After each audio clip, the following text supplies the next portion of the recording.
platicaremos de los riesgos jurídicos y el impacto en las finanzas en la empresa. Tengo el gusto de presentarles a dos muy buenos amigos, conocidos y cercanos del IPADE. Me acompaña a mi izquierda el licenciado Diego Gómez Palacio. Diego, muchas gracias. Muchas gracias a ustedes. Y me acompaña también el licenciado Rodrigo Alciano, especialista en propiedad intelectual. Y que deseablemente lo que platiquemos aquí pues sea de valor, sea de utilidad, sea aplicable en sus respectivas empresas. Me gustaría empezar, Rodrigo, si nos platicas un poco en materia de propiedad intelectual. ¿Cuáles son los riesgos que tienen las empresas pequeñas, medianas? ¿A qué te enfrentas con tu carácter de abogado en este tema todos los días? La propiedad industrial hay que partir que es una parte muy importante de la empresa o de las personas físicas también, que a veces eso se pierde, porque son activos intangibles que muchísimas veces valen muchísimo más que los mismos fierros de las compañías. Es impresionante cómo una marca o una fórmula, un secreto industrial, una patente puede valer miles y miles de millones y tal vez la empresa o los fierros que producen el producto final no valen ni la 10ª parte. Entonces es importante el peso específico, el valor que tiene que tener ese activo intangible que es la propiedad industrial. Básicamente, para resumirlo, marcas, patentes, diseños industriales, variedades vegetales y secretos industriales. Hay algunos otros por ahí, circuitos integrados, etcétera. ¿Qué veo yo que se han enfrentado las empresas que nos buscan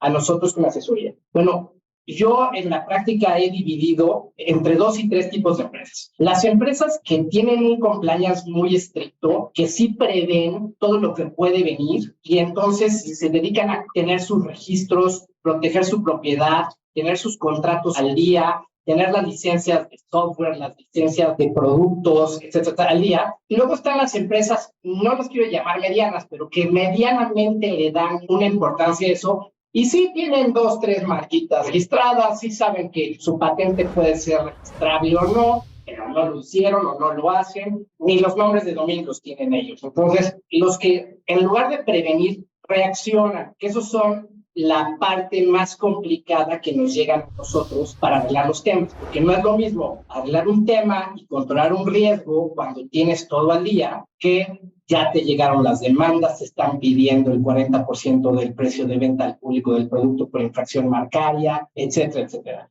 Entonces yo creo que el gran riesgo de la empresa es no darle el valor específico a sus activos y a sus activos intangibles, que es la propiedad, básicamente. ¿Cómo las protegemos? Pues es que es muy fácil, es un proceso largo, es un proceso que en cada país es un poco diferente, pero en realidad es muy común. A ver, vamos a partir por las patentes y las marcas, que es lo más importante o lo más común que hay dentro de las empresas o las personas físicas que son inventores o entrepreneurs. Las marcas y las patentes todas son territoriales, las tienes que proteger en cada país. Hay un par de tratados internacionales que te ayudan a que esa protección por país sea un poco más ágil, pero al final del día tienes tú que seleccionar el país donde quieres la protección y entonces en el país la autoridad hace un examen de fondo y de forma y te dice si es tu marca registrable, pues si es tu patente registrable. ¿Qué privilegios o qué derechos te da la patente o la marca en general? Pues en realidad te da el derecho al uso exclusivo. Eso quiere decir que es tú y solo tú puedes explotar esa propiedad industrial. Es decir, si mi marca es Rodrigo Alciano para servicios legales,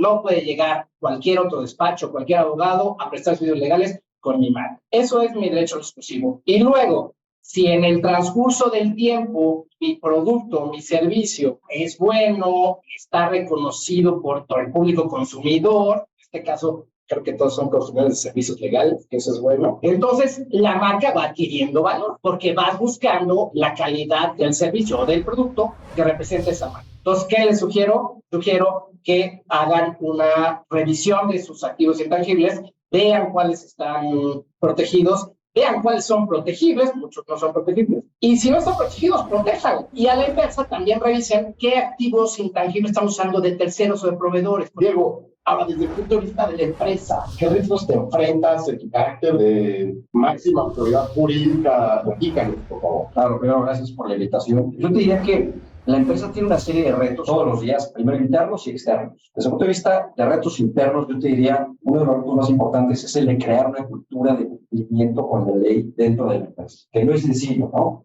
A veces asumimos, damos por hecho que todo el mundo va a cumplir con la ley, o porque sabe lo que dice la ley, o porque sabe que siempre hay que hacer lo correcto, porque lo tiene. Me parece que es una función clave del abogado generar esa cultura de compra. Y es un tema que toma tiempo y requiere de esfuerzo, de capacitaciones, Comunicación. con mucha comunicación, sobre todo mostrando los ejemplos de las empresas que no cumplieron con eso. Sin duda es fundamental. Después yo te diría que la mitigación de los riesgos con medidas preventivas eficaces es fundamental. Es decir, el abogado de empresa tiene que estar constantemente revisando los procesos de la empresa. ¿Cuáles son las políticas aplicables? ¿Esto se adapta o no se adapta a la realidad de la empresa? No todas las políticas y procesos son adecuados para cualquier empresa. Tenemos que buscar la política y el proceso que nos otorgue la protección adecuada sin paralizarlo. Al final, recordemos que las empresas no viven para el abogado vive para.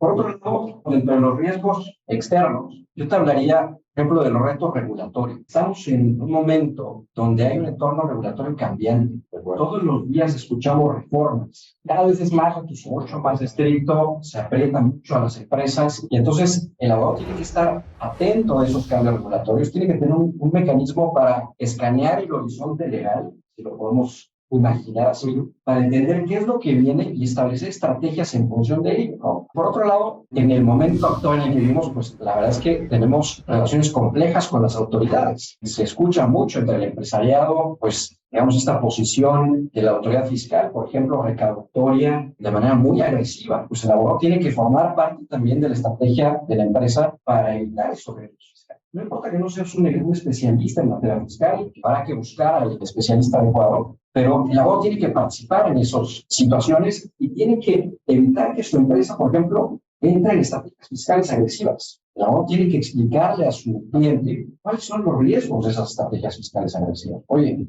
si vas y compras facturas, eres un enemigo del Estado mexicano, es un delito. Entonces, mucho cuidado con eso, porque a veces hay asesores fiscales que venden estas estrategias, y hago comillas nuevamente, y a la vuelta de los años termina siendo un drama terrible para la empresa, para el empresario y para todos los trabajadores. Y luego, por supuesto, también los riesgos reputacionales. Vivimos en un mundo con un escrutinio tremendo, ¿no? Las redes sociales magnifican y democratizan la información de manera muy importante. Entonces, el abogado tiene que estar pendiente también de lo que sucede en las redes sociales. Y no significa que esté en Facebook o en Twitter todo el día, pero sí tiene que estar monitoreando lo que ocurre y apoyar a la empresa a tener estrategias para responder cuando ocurra un evento de esta naturaleza. Buenísimo, pues muchas gracias. Con eso damos por terminado el panel de hoy. Muchas gracias. IPADE.